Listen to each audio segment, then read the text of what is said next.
ନିହାତି ଭାବରେ ଏଇଟା ଗୋଟେ ନିନ୍ଦନୀୟ ଘଟଣା। ସର୍ବସାଧାରଣ ଗୋଟେ କାର୍ଯ୍ୟକ୍ରମ ଚାଲିଥିବା ସମୟରେ ଗୋଟେ ବିଧାୟକ ଏଇପରି ଗୋଟେ ବ୍ଲାକ୍ ଫାୟାରିଂ କରିବା, ତ କେଉଁ ଉଦ୍ଦେଶ୍ୟ ନେଇକି ବ୍ଲାକ୍ ଫାୟାରିଂ କଲେ? ଯେତେବେଳେ ତାଙ୍କୁ କିଏ ଆଟାକ୍ କରୁଛି କିମ୍ବା ସଂଘବଦ୍ଧ ଭାବରେ କୌଣସି ଗୋଟେ ଅପ୍ରୀତିକର ଘଟଣା ସେ ଘଟୁଛି, ସେଠି ଲୋକଙ୍କୁ ଭଗାଇବା ପାଇଁ ସେ କରାଯାଏ। ଆଉ ଯେଉଁ ମାନେ ଆମକୁ ଗନ୍ର ଲାଇସେନ୍ସ ଦିଆଯାଉଛି ବିଧାୟକମାନଙ୍କୁ ହୁଅନ୍ତୁ କିମ୍ବା ଭିଆଇପିମାନଙ୍କୁ ନିଜର ଆତ୍ମସୁରକ୍ଷା ପାଇଁ, କିନ୍ତୁ ଆମେ ଯେଉଁ ଦେଖୁଛୁ ସେଠି ଗୋଟେ ପ୍ରସେସନ୍ ଚାଲିଛି ରାମନବମୀଙ୍କ ଉଦ୍ଦେଶ୍ୟରେ। ଆଉ ସେତେବେଳେ ସେ କେଉଁ ଉଦ୍ଦେଶ୍ୟ ନେଇକରି ସେ ବ୍ଲାକ୍ ଫାୟାରିଂ କଲେ ଏବଂ ବ୍ଲାକ୍ ଫାୟାରିଂ କଲା ପରେ ଗୋଟେ ନିର୍ଦ୍ଦୋଷ ତାଙ୍କର ପିଏସ୍କୁ ସସ୍ପେଣ୍ଡ କରିବା କେତେ ଦୁଃଖ। ସରକାର ସେଇ ବିଧାୟକଙ୍କୁ କୈଫତ ମାଗିବା କଥା, ନୋଟିସ୍ କରିବା କଥା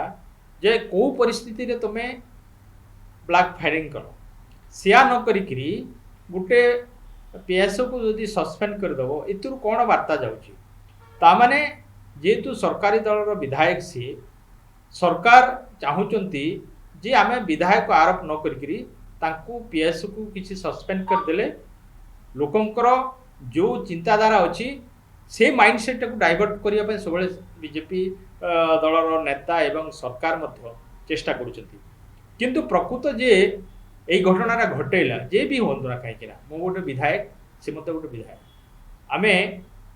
ଯେହେତୁ ଗୋଟେ ଭୁଲ ସମସ୍ତଙ୍କ ପାଇଁ ଗୋଟେ ଭୁଲ, ଆମେ ଆତ୍ମରକ୍ଷା ପାଇଁ ଗୋଟେ ପିସ୍ତଲ ଧରିଥିବା ଏବଂ ସର୍ବସାଧାରଣ ଯଦି ସମ୍ମୁଖରେ ଯେହେତୁ ଆମେ ଲୋକପ୍ରତିନିଧି, ଆମେ ଲୋକପ୍ରତିନିଧି ଜଣେ ହେଇକରି ଏଇ ପ୍ରକାର ଯଦି ଭୁଲ କରିବ, ତାପରେ ସାଧାରଣ ଜନତା କ'ଣ କରିବେ? ସାଧାରଣ ଜନତା ପ୍ରତି ଯଦି କିଏ କରିଥାନ୍ତା ଜଣେ ସାଧାରଣ ଲେମ୍ୟାନ୍ଟେ, ତାହେଲେ ତା ଉପରେ ଆକ୍ସନ୍ ହେଇଥାନ୍ତା। ଆଜି ବିଧାୟକ ବୋଲିକି ସେଇଟା ହେଉନି। କିନ୍ତୁ ଏଇ ପ୍ରକାର ଗୋଟେ ପାତର ଅନ୍ତର କିମ୍ବା ଏଇ ପ୍ରକାର ମନୋଭାବ ରଖିକିରି କାର୍ଯ୍ୟ ମାନେ ତାଙ୍କ ଉପରେ କାର୍ଯ୍ୟାନୁଷ୍ଠାନ ନ ନେବା କିମ୍ବା ସରକାର ତାଙ୍କୁ ଏପର୍ଯ୍ୟନ୍ତ ନୋଟିସ୍ ନ କରିବା ଏବଂ କୈଫତ ନ ମାଗିବା, ଏଇଟା ଗୋଟେ ଦୁର୍ଭାଗ୍ୟ ବିଷୟ। ବିଶେଷ କରି ଆମେ ଦେଖୁଛୁ ବିଜେପି ସରକାର ଆସିଲା ପରେ, ବିଶେଷ କରି ତାଙ୍କର ବିଧାୟକମାନେ କୁହନ୍ତୁ କିମ୍ବା ମନ୍ତ୍ରୀମାନେ କୁହନ୍ତୁ କିମ୍ବା ତାଙ୍କର ଦଳର ଯେଉଁ ତଳସ୍ତରର ଯେଉଁ ନେତୃବୃନ୍ଦ ଅଛନ୍ତି, ସେମାନେ ଏତେ ଏଗ୍ରେସିଭଲି ଏବଂ ଏତେ ତାଙ୍କର ଗୋଟେ ଅଭାବ ଅନ୍ୟ ପ୍ରକାର ଗୋଟେ ତାଙ୍କର ଭାବଭଙ୍ଗୀ ସୃଷ୍ଟି ହେଇଛି ଏବଂ କେଉଁଠି ନା କେଉଁଠି ଲୋକଙ୍କୁ ଭୟଭୀତ କରିବା ଏବଂ ନିଜେ ସବୁଠାରୁ ସର୍ବସମ୍ପନ୍ନ କ୍ଷମତାଶାଳୀ ବୋଲି ଭାବିବା, ଏଇଟା ଠିକ୍ ହେଉନି। ଯାହାଫଳରେ କି ଆଜି ଆପଣମାନେ ଦେଖିବେ ଯେ ଯେଉଁ ପ୍ରକାର ଗୋଟେ ଓଡ଼ିଶାରେ ଶାନ୍ତିପ୍ରିୟ ରାଜ୍ୟ, ଶାନ୍ତିରେ ଓଡ଼ିଶା ଚାଲିଲା, ବିଶେଷ କରି ସେ ବିଜେପିର ବିଧାୟକ ହୁଅନ୍ତୁ, ମନ୍ତ୍ରୀ ହୁଅନ୍ତୁ କିମ୍ବା ତାଙ୍କର ଦଳର ଯେଉଁ ନେତୃମଣ୍ଡଳୀ ହୁଅନ୍ତୁ, ସେମାନେ ସବୁ ଜାଗାରେ ଆପଣମାନଙ୍କର ଅଫିସରେ ସେମାନେ ଆତଙ୍କରାଜ ସୃଷ୍ଟି କରୁଛନ୍ତି, ଗୋଟେ ପ୍ରୋଗ୍ରାମରେ ସେମାନେ ଏଇ ପ୍ରକାର ଗୋଟେ ଆତଙ୍କରାଜ ସୃଷ୍ଟି କରୁଛନ୍ତି। ସେମାନେ କ'ଣ ମେସେଜ ଦେବାକୁ ଚାହୁଁଛନ୍ତି? ସେମାନେ ନିଜେ ସର୍ବସମ୍ପନ୍ନ ଏବଂ ଆମେ ଯାହା କରିବୁ ସେଟା କ୍ଷମଣୀୟ, ଯେହେତୁ ଆମର ସରକାର ଅଛି, ଆମକୁ ସରକାର ପ୍ରୋଟେକ୍ସନ୍ ଦେବ, ଏଇ ଚିନ୍ତାଧାରା ନେଇକରି ସେମାନେ ଆଗକୁ ଯାଉଛନ୍ତି। ଯାହାଫଳରେ କି ଆପଣମାନେ ଦେଖିବେ ଦିନକୁ ଦିନ ସାଧାରଣ ଜନତା ମଧ୍ୟ ସେ ଉଗ୍ର ହେଇକିରି କୋଉଠି ନା କୋଉଠି ଏଇ ପ୍ରକାର ଗୋଟେ ଅନେକ ଘଟଣା, କଥା କଥାରେ ଛୁରୀ ମାଡ଼ ହେଉଛି, ବନ୍ଧୁକ ଫୁଟୁଛି। ତାହେଲେ ସରକାର ଦଳର ଲୋକମାନେ ଯଦି ସେ ପ୍ରକାର କରିବେ, ତାହେଲେ ଅନ୍ୟମାନେ କରିବା କେତେ ଦୂର ପଛେଇବେ, ସେଇ ପ୍ରଶ୍ନଟା ଆସୁଛି। ତେଣୁ ଆମେ କରିବା ପୂର୍ବରୁ ଚିନ୍ତା କରିବା କଥା, ଯଦି ଆମେ ଗୋଟେ କାମ କରିବା, ଭୁଲ କରିବା, ତାହେଲେ ଅନ୍ୟ ମାଧ୍ୟମରେ ସେ ଦିଗରେ ଯିବେ। ଯେହେତୁ ସରକାରୀ ଦଳର ସେ ବିଧାୟକ, ମୁଁ ଅନୁରୋଧ କରିବି ଏ ପ୍ରକାର କଥା ନ ହେଉ ଏବଂ ତାଙ୍କୁ କୈଫତ ମଗାଯାଉ ଏବଂ ଯେଉଁ ତାଙ୍କର ପିଏସ୍କୁ ସସ୍ପେଣ୍ଡ କରାଯାଉଛି ତାଙ୍କ ପ୍ରତି କାର୍ଯ୍ୟାନୁଷ୍ଠାନ ହେଇକରି ବିଧାୟକ କାହିଁକି ସେ ଜାଗାରେ ଫାୟାରିଂ କଲେ ତା ଉପରେ ଆକ୍ସନ୍। ଝାରସୁଗୁଡ଼ା ବିଧାୟକ ଟଙ୍କ ତ୍ରିପାଠୀ ମଧ୍ୟ ନାମ କଲେ ଜାଲିରେ। ନିହାତି ଭାବରେ ଆଜ୍ଞା, ଏସବୁ ମୁଁ ତ ଆଗରୁ ଆପଣମାନଙ୍କୁ କହୁଛି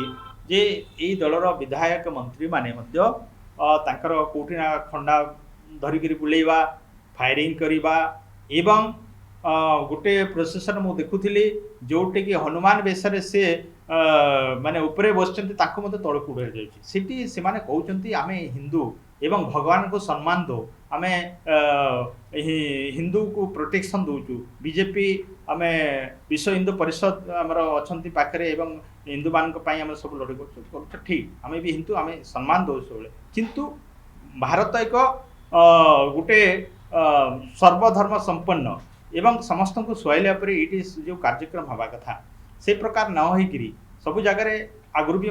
बीजेपी सरकार पूर्वर कांग्रेस सरकार थी कि अन्य सरकार जो समय समान हिंदू मान सुरक्षा दिया ख्रीष्टान मान सुरक्षा दिया मुस्लिम मान सुरक्षा दिया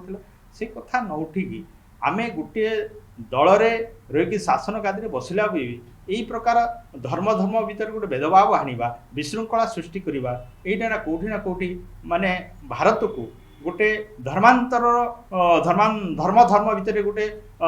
माने युद्ध करवा सी लड़ाई हवा एवं फिलिंग करवा जहाँफल कि भारत वर्ष ओडिशा रे जो गोटे शांतिप्रिय होता आम ये शांतिप्रिय राज्य रे गोटे अशांतिर वातावरण सृष्टि होची एवं विशेषकर ये बीजेपी सरकार आसिला परे तांकर नेता मंत्री माने केतेबेले खंडा बुलुचंती केतेबेले बंदूक फुटुचंती एवं केतेबेले एते उग्र रूप नेउचंती जे साधारण जनता मत से तली तलांत होची तेणु निवेदन करी आपण माध्यम रे ए प्रकार न हो जो माने भी प्रकार कार्यक्रम करूचंती सरकार तांकर ऊपर दृढ़ कार्य ए कथा गले आपण विधानसभा उठेबे कि जो निष्पारी करागला बंदूक चलागला निहाती भाबरे जेतेबेले ए प्रसंगटा आमे विधानसभा जेहेतु विधानसभा चलची निहाती भाबरे उठिबो काहेकि ना आमे लोकंक पय निर्वाचित होइजु एवं ओडिशार स्वार्थ पय एवं ओडिशा को किमिति शृंखलित भाव में एवं शांतिप्रिय राज्य शांतिर प्रतिष्ठा हम से उद्देश्य ने विजु जनता दल सब कार्यकारी करी आसुछि तेणु आगामी दिन में यही प्रकार जो उग्र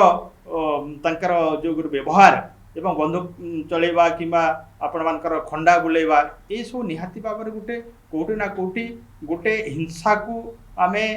निमंत्रण करी आसु एवं शांति जो माने गोटे कार्यक्रम करने को जाऊँगी से